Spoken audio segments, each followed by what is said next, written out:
ना म्हणजे तिने मला म्हटलेलं पण की चल ये मैदानात तुला दाखवते आणि त्याच्या आधीच ती निघून गेली. राखी जे जेवण बनवते आय स्वेअर खूप एक्झॉशन होतं ना आतमध्ये. 24/7 आम्ही एका हेडस्पेसमध्ये होतो की आता हे करायचं ते करायचं हे करायचं ते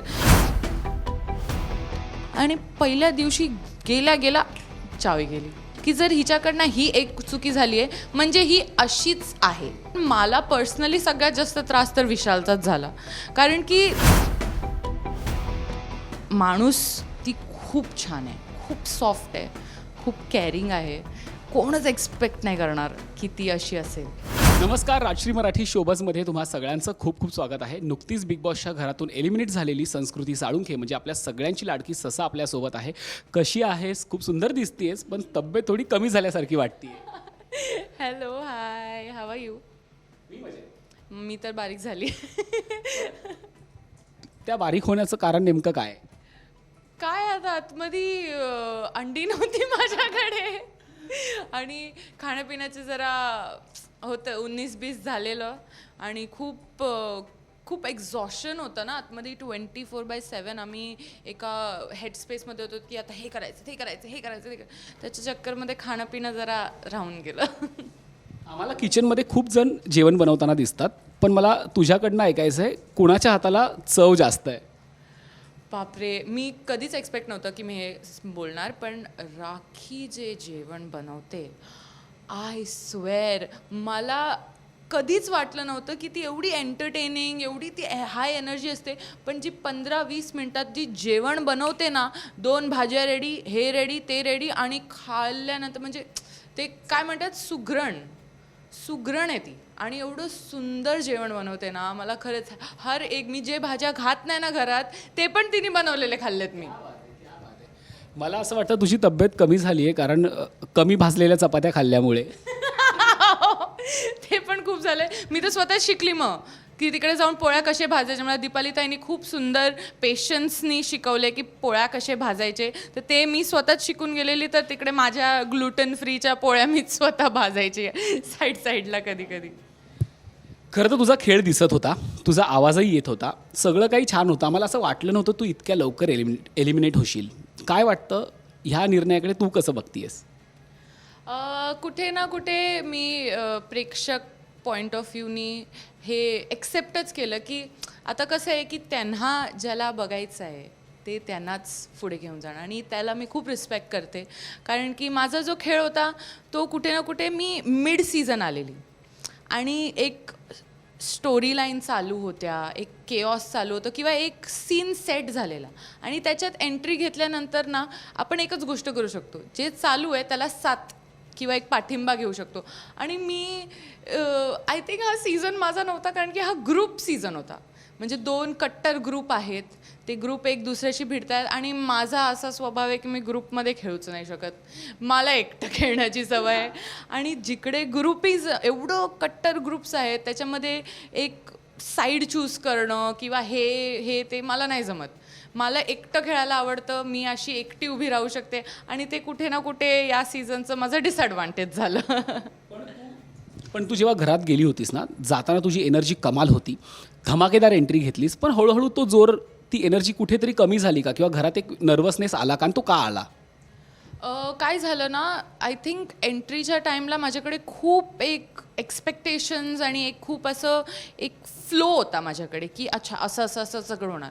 आणि पहिल्या दिवशी गेल्या गेला चावी गेली आणि त्याच्यानंतर ना एका पाठो सगळ्यांच्या पॉईंट ऑफ व्ह्यूज घरात माझ्याबद्दल चेंज झाले एका गोष्टीमुळे.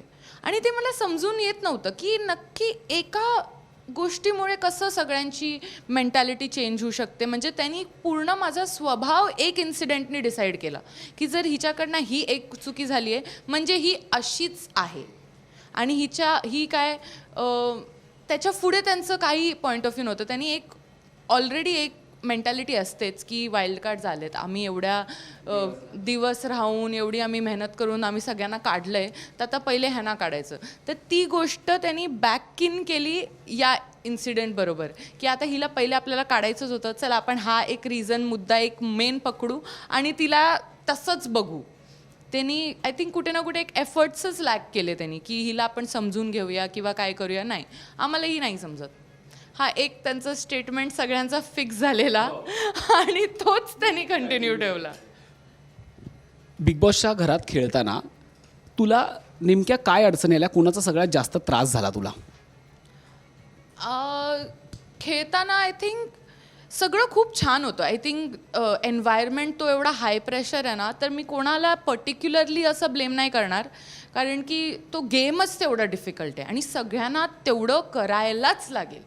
तर मी कोणाला पर्टिक्युलरली ब्लेम नाही करणार, पण मला पर्सनली सगळ्यात जास्त त्रास तर विशालचाच झाला, कारण की तो कन्फ्युजिंग पर्सनॅलिटी आहे. तो आहे मॅनिप्युलेटिव्ह, सगळ्यांना माहिती आहे. तो आहे एकदम इन्फ्लुएन्स करणारा, पण 24/7 जेव्हा तुम्ही त्याच्यासोबत राहून बघाल ना, तर तो जेवढं जास्त नेगेटिव्ह तुम्हाला बोलतो ना, तेवढंच तो पॉझिटिव्ह पण, म्हणजे मध्ये मध्ये तारीफ पण करणार, मध्ये मध्ये येऊन बसणार, बोलणार. आणि ते माझ्यासाठी खूप कन्फ्युजिंग होतं की तू एक साईड पकड ना, नेमका कसं आहेस तू. म्हणजे तुला मी खरंच नाही आवडत, तुला खरंच माझ्यासोबत नाही खेळायचं की मग तू माझी का तारीफ करतोस, मग तू का माझ्याशी गोड बोलतोस. मग ते एक कन्फ्युजिंग स्टँड पॉईंट होतं माझं विशालला घेऊन, कारण की तो एवढं सगळं माझ्यासोबत वाईट करायचा आणि त्याच्यानंतर यायचा मलम पण लावायला. आणि मला ती गोष्ट समजूनच यायची की हे का करतोय, हे काय चाललंय त्याचं. हाच विशालचा गेम आहे असं वाटतंय का तुला? कारण की सगळ्यांच्या बाबतीत तसंच होत आहे. हाच गेम असू शकतो, पण मी त्याला एकदम क्लिअरली सांगून ठेवलेलं की मी तुझ्यासोबत नाही खेळणार आहे, मला तू नाही आवडत. तर त्याच्यानंतर त्यांनी असं का करावं, हे माझा प्रश्न होता. पण सुरुवातीला तू विशालच्या विरोधात होतीस. तू सांगितलं होतंस की टोळीमध्ये तू जाणार नाही, पण हळूहळू तू कुठेतरी टोळीच्याच बाजूने जास्त खेळताना दिसली. हा बदल का झाला, किंवा तुला काटाकडे का नाही जावं असं वाटलं? मी पहिलेच सांगितलेलं, कारण की टोळीचे जे पण असं नाही म्हणत आहे माणसं सगळी आतमध्ये छान आहेत. ॲक्च्युली प्रॉब्लेम तो आहे.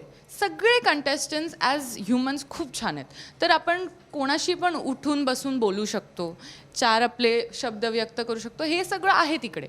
पण गेम पॉईंट ऑफ व्ह्यूनी ना, मला कधीच टोळीच्या गोष्टी पटल्याच नाही. जसं ते गेम खेळतात, फोर्स, अग्रेशन, जे त्यांचे थोडे असं म्हणतात ना स्ट्रॅटजीज, त्यांचे मला जरा माझ्या मॉरल्सच्या अलाइनमेंटमध्ये वाटत नाही. म्हणून मी कधी स्टार्टिंगपासून डिसाईड केलं की टोळीसोबत नाही खेळणार. पण काटाचं काय प्रॉब्लेम आहे ना, काटा त्यांनी मला इनिशियली अपनवलेलं आणि त्यांनी मला ते हे पण ठेवलेलं. त्यांचं प्रॉब्लेम काय ना, की ते एवढ्या दिवसांपासून सोबत आहे ना, की त्यांचा एक कोर झालेला आहे. तर तुम्ही त्यांच्या बाजूला बसून पण जर तुम्ही राहिलात ना, तरी तुम्हाला एक आउटसाइडरवाली फिलिंग येणार की अरे म्हणजे काहीतरी मिसिंग आहे मी यांच्यासोबत. आणि म्हणून मी कधी त्यांच्याशी तेवढी कनेक्ट होऊ नाही शकली. पण मला त्यांचं स्वभाव सगळ्यांचाच आवडायचा.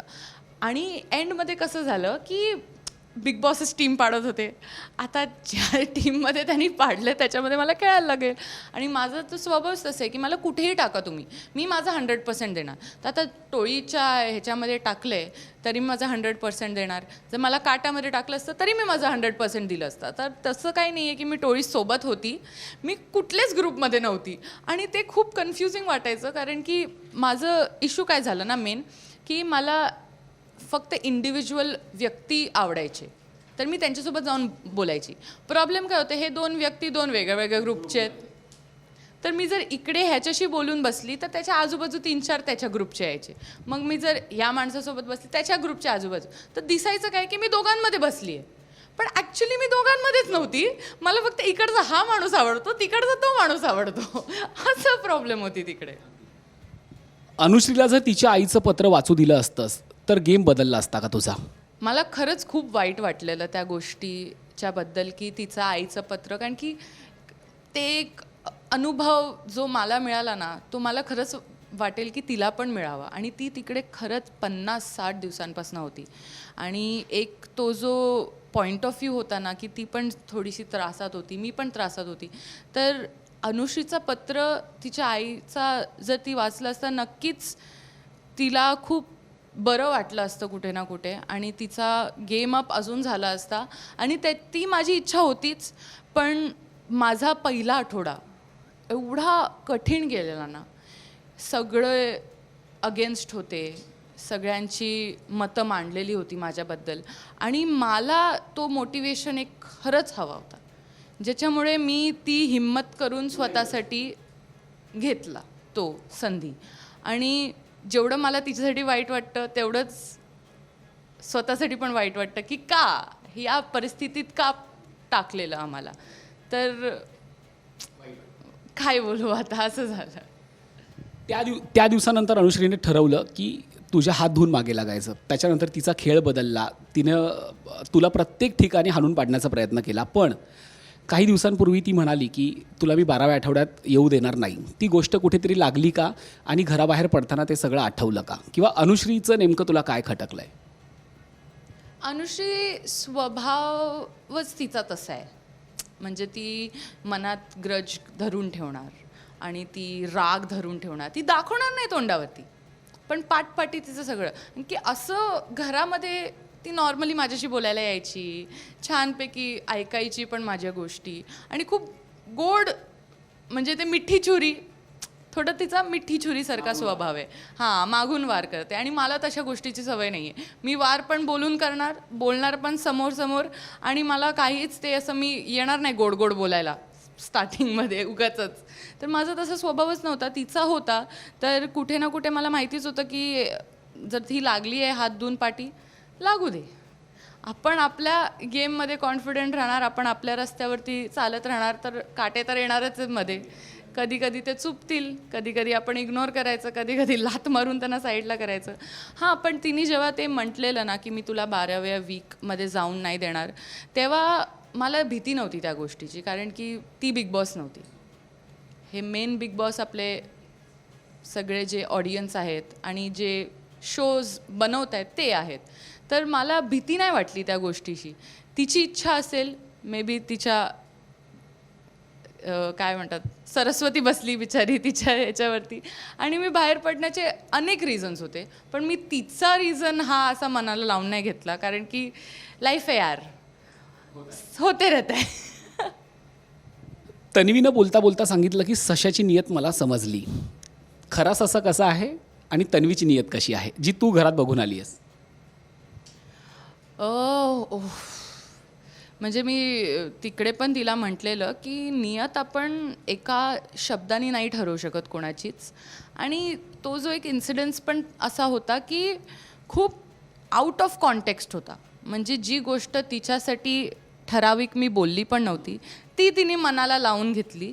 आणि माझे जे, जसं मी वाढली आहे, जे माझे संस्कार आहेत ना, अन्नाला नाव न ठेवणं हेच आमच्या घरात राहिलेलं आहे. तर जेवण कसंही झालं असेल किंवा कोणीही बनवलं असेल, आपल्याला 2 घास मिळत आहेत या गोष्टीचा आपल्याला एक ग्रेटफुलनेस आणि एक ग्रॅटिट्यूड असलं पाहिजे. आणि तेच माझी नियत होती की मला जेवायला मिळालं तेवढं बास आहे. माझं बोलण्याचाच अर्थ तो होता की मला राखीनी जेवढी मेहनत करते ना, त्याची मला किंमत कळली. त्याच्यात तन्वीचा कसा अपमान झाला किंवा तन्वी कशी खालती गेली हे मला नाही माहिती, कारण की माझं एवढं होतं की मला राखीला काहीतरी म्हणायचं होतं, ते तन्वीला लागलं, आणि त्याच्यासाठी मी तिला सॉरी पण म्हटलं असतं. पण ज्या प्रतिनिधी माझ्यावरती चढाली ना, ते मला नाही आवडलेलं. की तिने जर काम वेमध्ये मला बोलली असती, माझी नियत नाही काढली असती, हे नाही काढले असते, तर मी तिला काम तरीकेने समजवलं असतं की बाबा तू आयत्या वेळी खूप छान जेवण बनवतेस, बनवलेलं पण आहेस, इट्स ओके. होतं, माणसांकडनं चुक्या होतात, आणि जेवण ही खूप छोटी गोष्ट आहे. आपल्याला अन्न भेटते ती खूप मोठी गोष्ट आहे. या घरात आपण राहतोय, सोबत जेवण बनवतोय, खातोय, पिते, हे सगळं खूप एक माणुसकीच्या गोष्टी आहेत.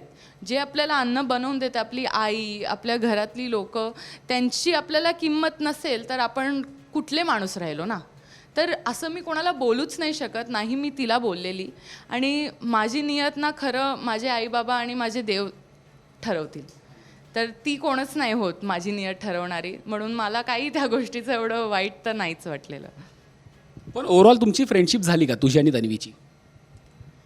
म्हणजे आम्ही दोघं काय कोंकणी आहोत, आम्ही दोघंजण बॉर्न इन अलिबाग आहोत. आमच्या दोघांचे ॲटिट्यूड पण एकदम लेवलवरती मॅच आहेत. तर कुठे ना कुठे एक बाहेर, शोच्या बाहेर तर आपण बघूच कशी. माझं इश्यूच एक झालं की मला एवढा वेळ मिळालाच नाही लोकांसोबत बॉन्ड करायला किंवा एक कनेक्शन बिल्ड करायला. कारण की तिकडे कसं हे लोक सतत वीक बाय वीक राहिलेत आणि तेव्हा जाऊन त्यांचे कनेक्शन्स बॉन्ड झाले. आणि माझा स्वभाव पण असा आहे की मी पटकन कोणासोबत एकदम असं बॉन्ड नाही होऊ शकत. मला खूप वेळ लागतो, मला जाणून परखून घ्यायला खूप टाईम घेते मी, आणि मी तेच केलं. मी माझा टाईम घेत होती. प्रॉब्लेम हे झाला की तिकडे टाईमच नव्हता. मी आलीच त्या पदावरती होती ना गेमच्या, की अर्धा गेम झालेला. तर माझ्याकडे जर अजून वेळ असताना तर मे बी हे पटकन झालं असतं, बट टायमिंग.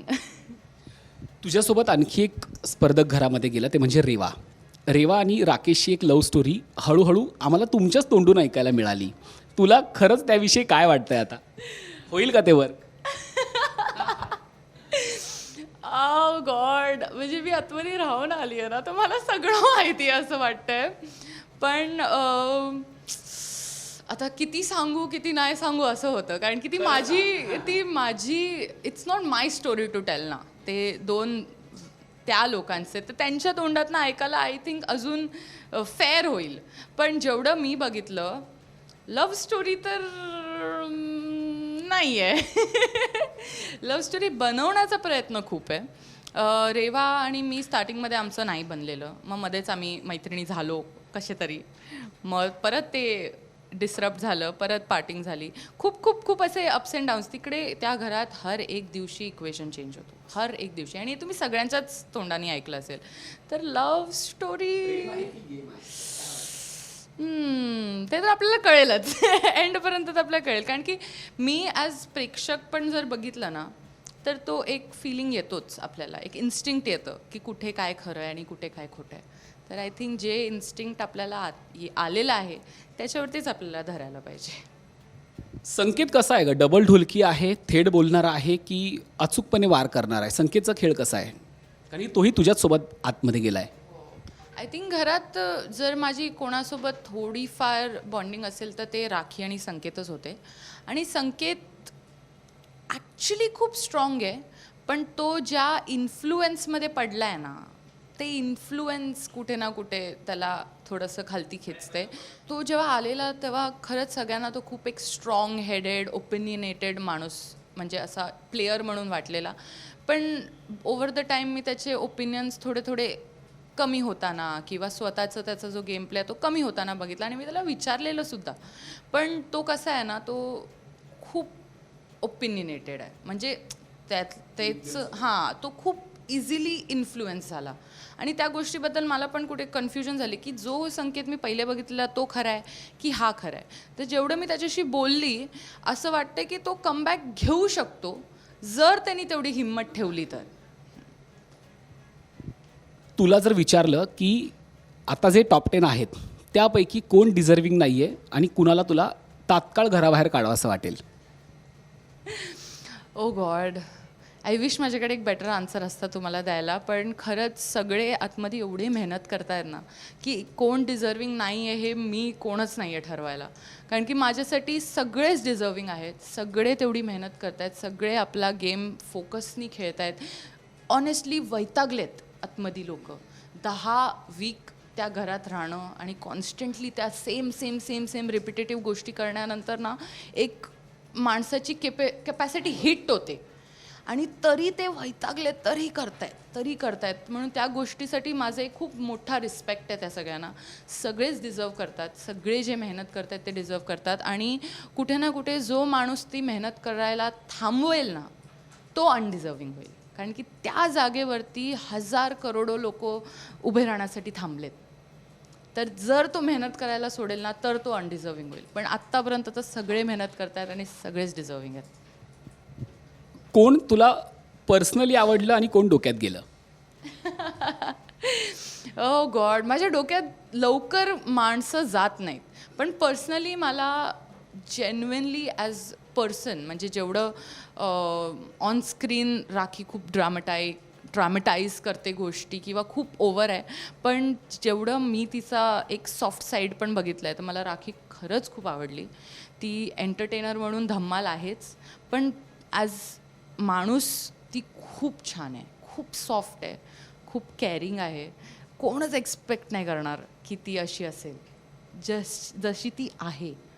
आणि ती मला त्या बाबतीत खूप आवडली. ऑफकोर्स तिचे खूप सारे मुद्दे आपण डिसलाईक करतो, जसं अन्नाचं वेस्ट असू दे किंवा कुठे फोर्सफुली काही गोष्टी करणं असू दे, ते सगळं मी पण नाही प्रोत्साहन देत किंवा मी माझं मत तिकडे नाही आहे. पण ॲज अ पर्सन, कारण की ती या इंडस्ट्रीमध्ये खूप वर्षांपासून आहे, तिने खूप जग बघितलं आहे, खूप सीझन्स केलेले आहेत, तरी पण ज्या लेवल ऑफ एनर्जी ती आणते आणि जी एक केअरिंग दाखवते ती शो प्रती, नॉट जस्ट लोकांच्या प्रती, पण ते एका शो पॉईंट ऑफ व्ह्यूने ती जेवढं आणते ना, त्याचं मला खरंच खूप रिस्पेक्ट आहे. डोक्यात जायला माझ्या एंडमध्ये सगळेच डोक्यात गेलेले, सगळेच डोक्यात गेलेले. कारण की जेवढं एक स्टँड पॉईंट मी आणलेला ना शोमध्ये, तेवढा मला त्यांच्याप्रती तेवढा बॅक नाही मिळालेला. मी एक खूप ओपिनियन्स घेऊन आलेली शोमध्ये की हे असं आहे, तसं आहे, तसं आहे, तसं आहे. पण एक दिवसानंतरच ना मी तो एक ओपन माइंड केला की चला बघूया ना त्यांना एक चान्स देऊन, काय माहिती ते असे नसतील. आणि आय थिंक तो चान्स मला नाही मिळाला त्यांच्याकडनं, तर ती गोष्टीची मला जरा आहे. तुला जाताना तुझं एक वाक्य होतं की मला रुचिताला धडा शिकवायचा आहे. तो धडा शिकवणं कुठेतरी अधुरं राहिलं का, अपूर्ण राहिलं का? हां ना, म्हणजे तिने मला म्हटलेलं पण की चल ये मैदानात तुला दाखवते, आणि त्याच्या आधीच ती निघून गेली. तर आय थिंक धडा तिला प्रेक्षकांनीच शिकवला कुठे ना कुठे. तर मला त्या गोष्टीचं एक खंत नाही आहे. आय थिंक ती पण एक मुलगीच आहे, माझ्याशी 1 वर्ष छोटी आहे ती फक्त. आम्ही सेम फील्डमध्ये आहोत, ती पण एक कलाकार आहे. तर मी कधीच असं म्हणणार नाही की माझा असं काही अधिकार आहे तिला धडा शिकवायला. आय थिंक जे गोष्टी तिला शिकायला पाहिजे ते तिला नक्कीच ती डोक्यात ठेवून विचार करून करेल. जर तिने नाही केलं तर ते तिच्यासाठीच खूप मोठा लॉस आहे. पण शोमध्ये जेवढं मी करू शकते तेवढं मी केलं, आणि त्याच्या पुढे तर तिला आयुष्यच शिकवेल.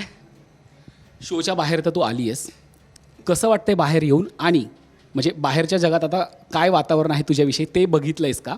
आणि जेव्हा तू ह्या शोमधून बाहेर पडलीस तेव्हा नेमकी तुझी काय प्रतिक्रिया होती? कारण रितेश भाऊंनी जेव्हा तुला एवी दाखवली तेव्हा तुझे एक्सप्रेशन असे होते की अरे हे मी बोललं आहे. सो बाहेर येऊन काय प्रतिक्रिया आहेत आणि तू ते सगळं कसं बघतेस याकडे? गॉड, मला खरंच असं वाटलेलं की मी खूप इन कंट्रोल आहे. मला जेन्युइनली वाटलेलं की मी खूप इन कंट्रोल आहे, मी खूप नॉर्मल आहे. मग मी ती एवी बघितली, मग मी माझे गोष्टी जे मी बोलली ते बघितलं. म्हणजे काय झालेलं आहे मुलीला, एवढं फायर, म्हणजे एवढं रिॲक्शन. आय मीन मी खूप एक्सप्रेसिव्ह आहेच, माझं थोडं आहे, पण घरात खूप फ्रस्ट्रेट झालेली मी. आणि एक तो रिॲक्शन स्वतःचा बघून ना मला कुठे ना कुठे वाटलं की बापरे, म्हणजे खूप ट्रिगर होत होती मी आतमध्ये, आणि त्याला कंट्रोल पण मी खूप माझ्या लेवलवरती केलं. पण at the end of the day मी पण माणूस आहे, माझे पण रिॲक्शन जरा निघालेच. आणि मला कुठल्याही गोष्टीचं रिग्रेट नाही आहे. मला असं वाटतं जिकडे मला स्टँड घ्यायला पाहिजे होता मी घेतला.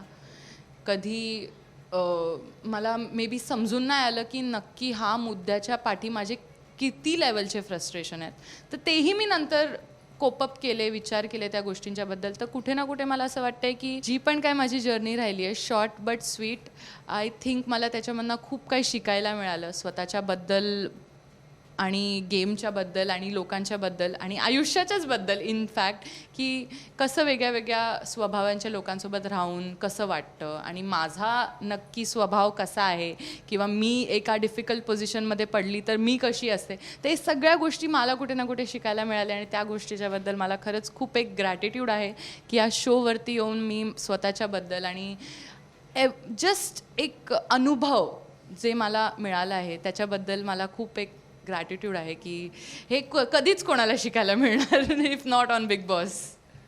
एक चूक ज्याच्यामुळे तू बाहेर पडलीस, जी तुला वाटते मोठी चूक?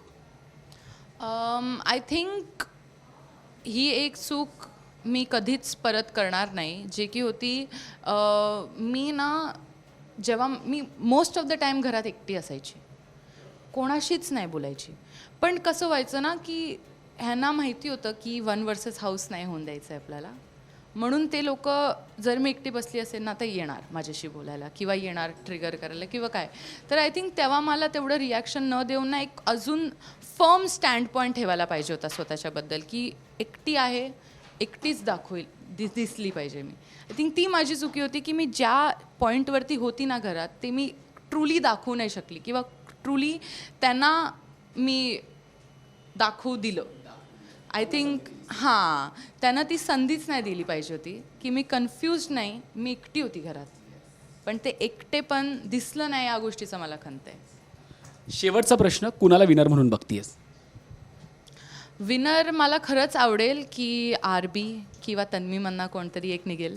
कारण की खरंच एक माणूस म्हणून मी त्यांच्यासाठी चीअर करते. माझे मॉरल्स त्यांच्यासोबत खूप अलाईन होतात आणि माझी थिंकिंग त्यांच्यासोबत खूप अलाईन होते. तर कुठे ना कुठे त्या दोघांमधनं मला आवडेल. थँक्यू ससा, आणि तुझ्या पुढील वाटचालीसाठी खूप खूप शुभेच्छा.